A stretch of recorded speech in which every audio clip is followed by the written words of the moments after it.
Alors on est en direct à Paddle Magazine de Miami, le blockchain.com Miami Open, et nous avons notre scat, Jérémy Scatena, qui est venu supporter son pote Ben Tizon. Alors déjà, Jérémy, qu'est-ce que tu fais à Miami? Dis-nous tout. En fait, je suis venu pour plusieurs raisons. La première, c'est qu'il y avait un FIPRISE à Tampa. Ben voulait venir s'acclimater un petit peu, donc bon, ça s'est bien goupillé. On est venus tous les deux quelques jours avant. On a fait ce petit FIPRISE à Tampa. Moi, c'est une opportunité pour moi parce que ça me permet de revenir dans le classement FIP, d'avoir mes premiers points.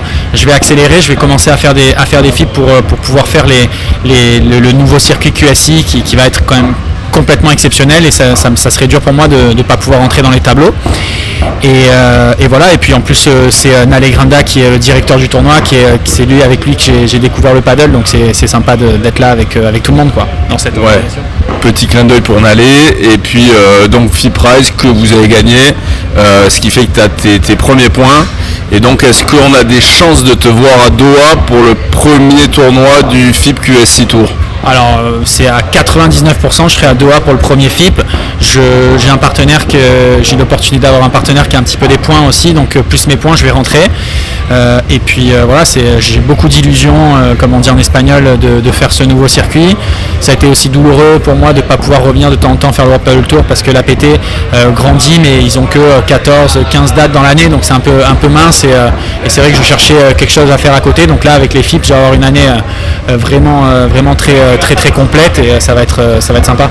Alors du coup tu parles un petit peu de douleur, moi je vais enfoncer un peu le couteau dans la plaie. Est-ce que ça fait mal quand on voit la qualité ici de l'organisation du tournoi de Miami, de ne pas être sur les pistes? Qu'est-ce que t'en penses un peu? Alors déjà je suis pas sur les pistes parce que déjà j'ai pas le niveau pour être sur les terrains, parce que je l'ai jamais fait.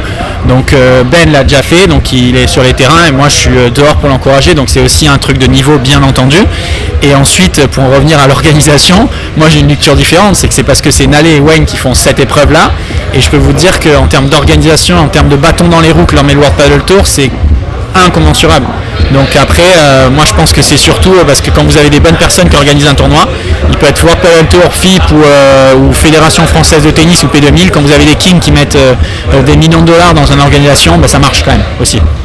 Ouais, là c'est quand même la classe ici, Miami, les VIP, à mon avis on va assister à un truc de fou, non? Ça va être exceptionnel. Voilà, le site est fantastique. Il y a des loges, il y a des VIP, il y a des artistes. Ça va être il va y avoir des grosses fiestas. Jeudi, vendredi, ça va être exceptionnel. Donc voilà, il va falloir s'entraîner aussi avant de rentrer avec Ben. On s'est promis on va mettre des choses en place pour s'entraîner. J'espère qu'il va gagner et que jeudi je jouera contre LeBron. Mais voilà, il a mis des choses en place. On va en parler ensemble.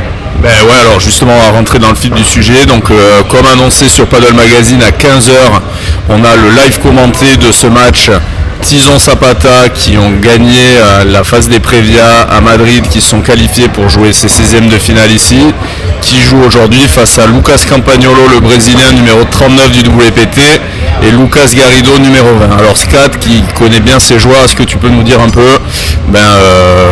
comment ça va se passer aujourd'hui sur le court? Qu'est-ce que tu pressens? Alors déjà il faut voir que les conditions ici, un peu de vent, donc ça égale un petit peu les matchs. Ben en ce moment il joue, il marche un petit peu sur l'eau, il joue vraiment très bien. Moi je m'entraîne avec lui, je peux vous dire que parfois c'est dur de s'entraîner avec lui, ça fait mal. Donc voilà, je vois son partenaire un petit peu en dedans là, depuis 2-3 jours, il est venu, il n'a pas fait des bonnes parties. Ça c'est un peu l'interrogation qu'on peut avoir sur la paire. Ils ont mis quelque chose en place d'assez concret, d'assez simple pour débuter le match. Ils pensent que Garrido tape très fort, et il va gagner beaucoup de points au match, donc ils vont plutôt orienter le jeu sur Campagnolo, le Brésilien, en le faisant voler et en le lobant. À peu près 7 lobes sur 10 vont s'orienter sur le Brésilien, donc ça c'est un peu le point de départ de la tactique. Après ça peut évoluer, parce que si le Brésilien il est dans un grand jour, ils vont devoir changer. Et dans leur paire, Tizon c'est celui qui va taper fort, et Zapata va plutôt s'appuyer sur les vitres pour jouer en chiquita, pour jouer avec plus de temps. Ben il va essayer de jouer avant la vitre comme il a l'habitude de faire, pour faire mal en tapant fort, et son partenaire va plus faire de pause, va plus manier le jeu. Voilà, c'est parti comme ça, on va voir ce que ça donne. Ok, donc on va voir le Tison dans son style habituel, toujours un peu tennis, on bloc, on vient au filet, smash gris dès qu'on peut, et un Zapata un peu plus dans la tactique, dans le jeu plus lent, un peu plus à l'espagnol. Bon, alors maintenant on va venir à la question vraiment à 150 millions de dollars ici à Miami. Quel est ton pronostic pour ce match ? Je pense que Ben va gagner. Bon, et ben on va vérifier ça ensemble tout à l'heure. A plus, à 15h sur le live commenté de Paddle Magazine.